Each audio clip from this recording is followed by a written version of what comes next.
Hello everyone, and welcome to Linux Forensics here at Pen Tester Academy. In this video, we're going to finally run some of these programs that I've been promising we would in previous videos. So first thing we want to do is we want to fire up GDB. We will set our disassemble flavor to Intel.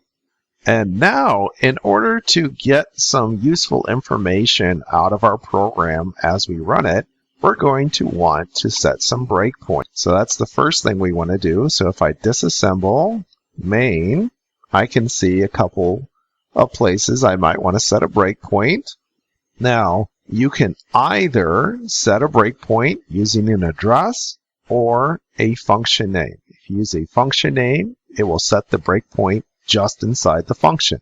So I'll go ahead and do that, and I'll say break main, and it tells me that the breakpoint has been set. If I want to get information on my breakpoints, I just type info break. Again, if you have not gone through that GDB tutorial, I definitely recommend that you do so now. There are a lot of great tips in that tutorial, and I'm just hitting the highlights here. Great, so we have a breakpoint. How do we run our program? We run our program by typing run, followed by any command line arguments. In this case, there aren't any. Starts the program. It runs up to that point in main. If I type disas, it will show me the disassembly in context. Here I am. I'm just inside my function, and we've talked about what's going on here before. So here, you have a bunch of stuff that's being stored on the stack. So first, 88 bytes are allocated, then things are moved onto the stack, and then here we have our first function call to end malloc.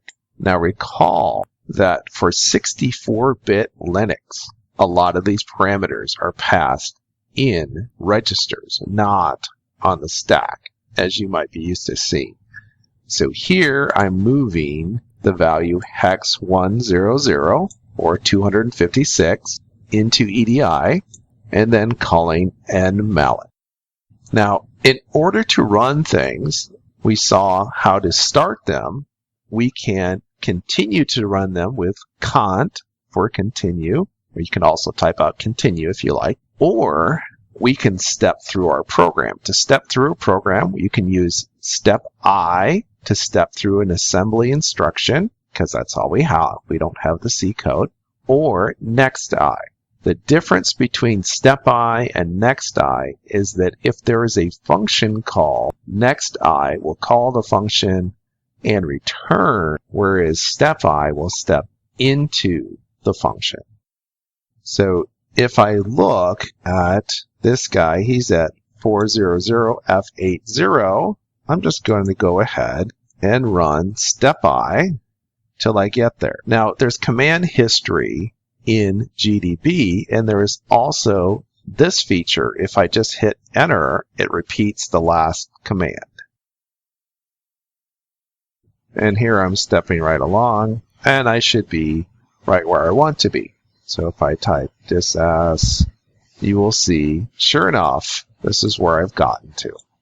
All right, now there's not a huge advantage to running GDB and stepping through stuff over just disassembling your program, other than the fact that this will show you the flow of the program. The biggest advantage is you can actually examine things. So I can use the examine command to look at various items. In addition, I can use info registers to look at registers. So here, for example, I could type info registers. I can look at the RDI register, which currently holds 1. If I do a step I, rerun info registers, I see that it now holds hex 100 or 256.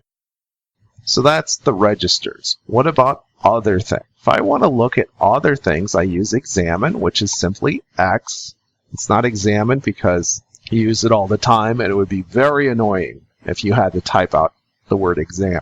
followed by a slash, an optional quantity specifier, such as this, 20, and then I have to say, what do I want? I want to display in hex giants, please. Giants are 8-byte values or 64-bit values. I would like to display 20 of these at the stack. So I want to see part of my stack.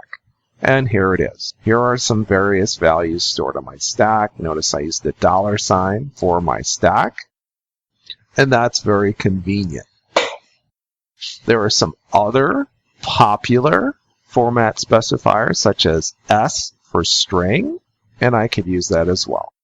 So for example, if I just wanted to know about the RSI register, I could display it like so. Same thing with RDI.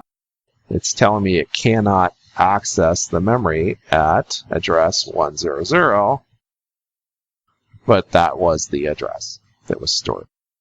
Rather, that was the value that was stored there. So back to our program.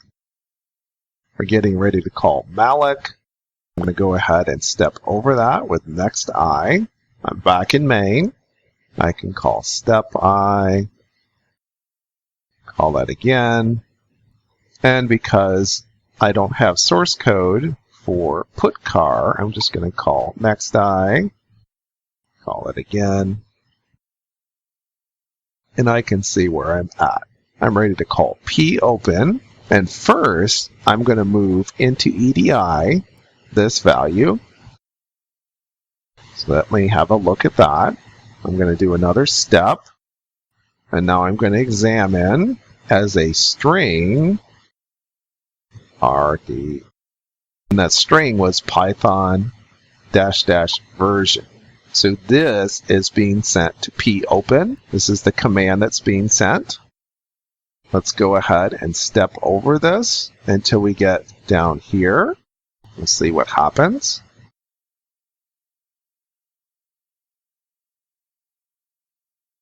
Now we are ready to either jump ahead down here, or we're going to call this code. So we've made it past this test, and once again, we're setting up some values for another function call, fgets. So I'm going to go ahead and set a breakpoint at 400 FC2. Rather, I'm going to fat finger it, and then I'm going to do it correctly by putting a star first. Continue.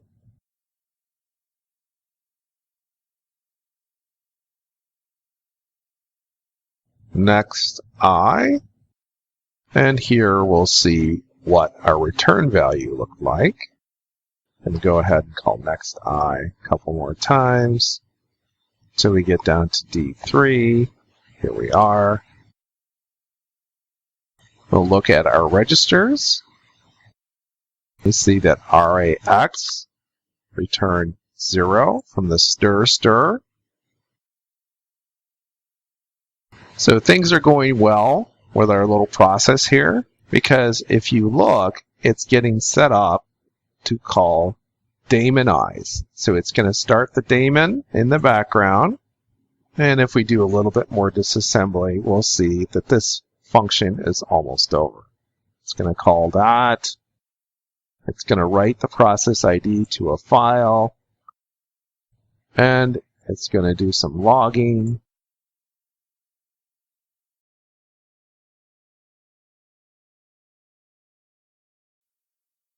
It's going to set up the sockets, etc. So I'm not going to bore you by tracing through this entire function. I just wanted to show you a little bit how you could look into this function and actually step through it if you weren't quite clear as to how the flow of this program goes. Well, that's all for this video. As always, if you're enjoying these videos here at Pen Tester Academy, please tell a friend. We'll see you soon.